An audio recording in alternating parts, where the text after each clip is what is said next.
So I've been pretty busy over the last several months working on a brand new project on the side, and this is, I'm proud to announce, TWINE Recompiled, the World Is Not Enough recompilation or recomp running on PC. And this of course is using the recomp framework, the N64 recomp framework that's been developed by Wiseguy and Dario Samo, going into the RT64 renderer, and with all the kind of bells and whistles you would come to expect from a modern recompilation. Now, I will say that this is a preview of a release that I'm not sure when is going to come out. I want to get this to a stable 1.00 version before we can consider this ready to release. But I did want to show you guys a sneak preview of how development has been progressing. And the good news is it's been progressing very, very well. And we're going to just go ahead and play some of the levels of the game, the first 4 or 5 levels of the game, and just kind of walk through the menus and everything like that. And a couple of things to notice here. You can see that the loading screens, or the loading speed, is pretty much eliminated, and that was one of the issues with the original N64 game. Those loading screens kind of got quite annoying, but it's super fast at this point. You can barely recognize them. And you can see here we're running at 4K 60 frames per second with full widescreen support, and there's been a lot of work that has been done to fix various culling and clipping issues and being able to make it work on a 16:9 aspect ratio. I do believe that ultra wide support will work. I don't have an ultra wide monitor to test, but there's no reason why it shouldn't just support ultra wide like most of the other recomps that are out there. And you can see the cutscenes here. The cutscenes is still running at an incorrect aspect ratio, but this particular part here is running fine. And this of course is just the first level of the game. The audio, speech, and the music has all been implemented as well, and that looks pretty good. There is a couple of glitchy rendering type issues that you'll notice, but very smooth gameplay here. This is running using mouse and keyboard with the kind of standard mouse and keyboard support you would come to expect. You can also configure the keys as well, and yeah, look at this. I mean, this just looks pretty good, right? Compared to the original game, which, by the way, was a very, very nice looking game, and it was probably one of the reasons why I chose The World Is Not Enough as a candidate for a recompilation. But as you can see here, just going through the first level, looks pretty good. I think a lot of people are going to be very happy with this when they get their hands on it.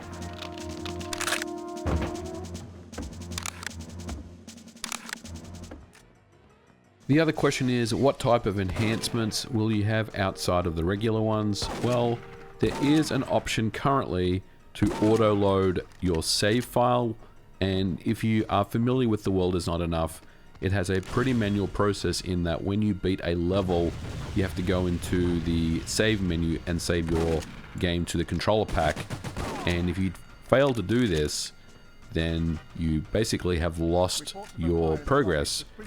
So what I've done is I've got an option where if you start the game and you have an existing controller pack save file, it'll automatically load the most current up-to-date one, which means that all your levels that you're currently at and your multiplayer unlocks and various things should be there for you. Now you can toggle this off if you just want it stock, but it is there. There's also another question out there about Linux support. I will be obviously supporting Linux. I will tell you that I'm not that familiar with building flat packs and Linux distributions, but it's something that I will figure out as we go along. I'm someone that does have a Steam Deck, and I have the desire myself to play this game on my own Steam Deck with a native version rather than going through Windows. And the last one is about original or native N64 controllers via a RAFnet adapter and various other USB adapters. I'll absolutely be covering this and supporting this. I do have a RAFnet adapter coming in, and I will be making sure that that kind of support is available, because I think it's very important to have original OG N64 controller support on these recomps as well. So again, I don't really have a firm release date for this, but it is something I'm actively working on. I also have a very experienced person that's QAing this for me and helping me out. So between the two of us, I think we can get this release out the door probably over the next several months, maybe even sooner than that. I think we're pretty close, but I want to make sure everything is perfect. There are some rendering issues that still need to be addressed. There's various controller mapping issues that need to be tested as well. And I just want to make sure this is a polished 1.00 version that, you know, I can put my name behind and say this is a pretty good product. Right now, as mentioned, this beta release or this release that I'm showing you is pretty good. Most people would gladly take this and be happy with it, but I just want to make sure that everything is polished up as perfectly as possible before we get it out the door. So it shouldn't be too much longer. And look, there's so many recomps coming out there right now. People are releasing recomps almost every single week. So, you know, there's a lot of things you can play right now while you wait for this one.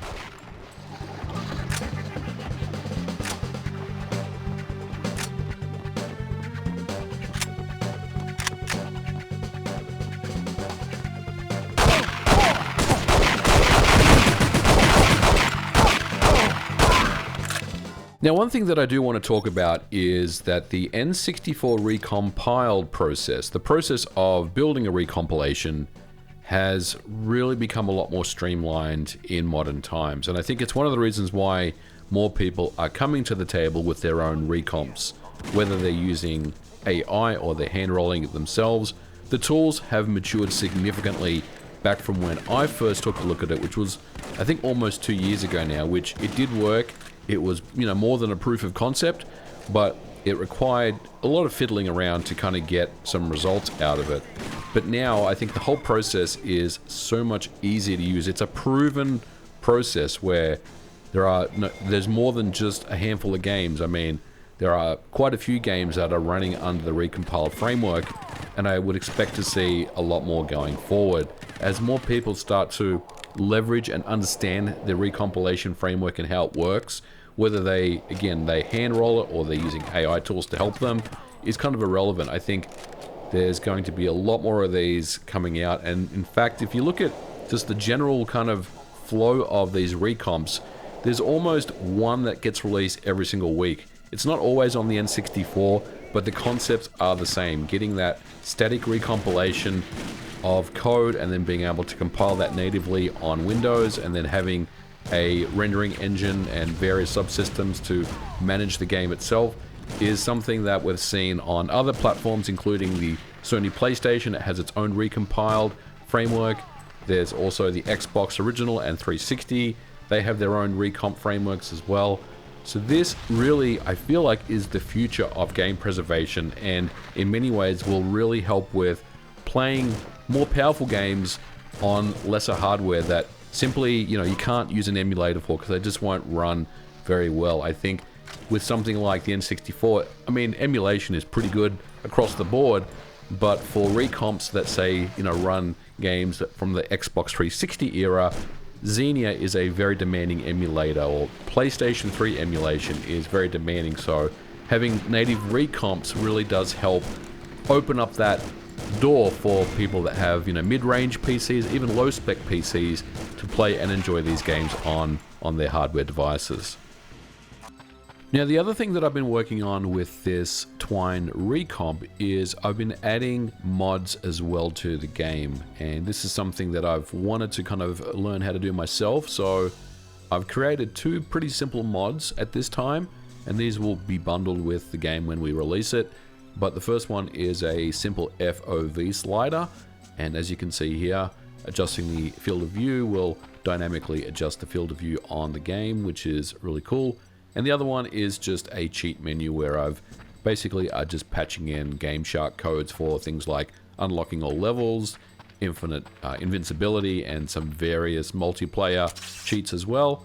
And both of these work just fine. Now, obviously the community may come up with their own mods that they want to do. There's also the whole concept of texture replacements and various other things that I haven't even considered yet. But as you can see, things are looking pretty good. Now, the other thing that I want to address is, you know, when is this coming out, source code and all that stuff. All that stuff will be made available. There will be a GitHub repository. Releases will be made available, just like any other recompilation out there. At this time, I'm still working on it, and I don't really want to release it until I'm satisfied that people will be happy with it. This is going to be, I think, a release that a lot of people are interested in. It's my first recompilation that I've done, and who knows, I may look at something else after this. There are various other frameworks for doing recompilations on other platforms, including the original Xbox, Xbox 360, PlayStation 1. So this may be something that I continue doing, but I just wanted to give you guys a sneak peek at least today. I know sometimes it may sound a little selfish, but I usually do these things for myself because I want to play, I wanted to play something like this on PC for years, and there was never a version of The World Is Not Enough on PC. So, you know, I usually make these projects that I do for myself first and foremost. And, you know, if people out there, if you can get enjoyment out of something like this, then I'm more than happy to, you know, share that with everyone else. But we're going to leave it here for today's episode, guys. This is just a quick one. I do want to give you guys an update on, you know, what I've been working on the side projects and whatnot. I know some people are interested in that. So there'll definitely be more to come with this project, and I'm excited to share more when it releases. But for now, we're going to leave it here. Thank you so much for watching. If you liked it, please don't forget to leave me a thumbs up, and we will catch you in the next episode. Bye for now.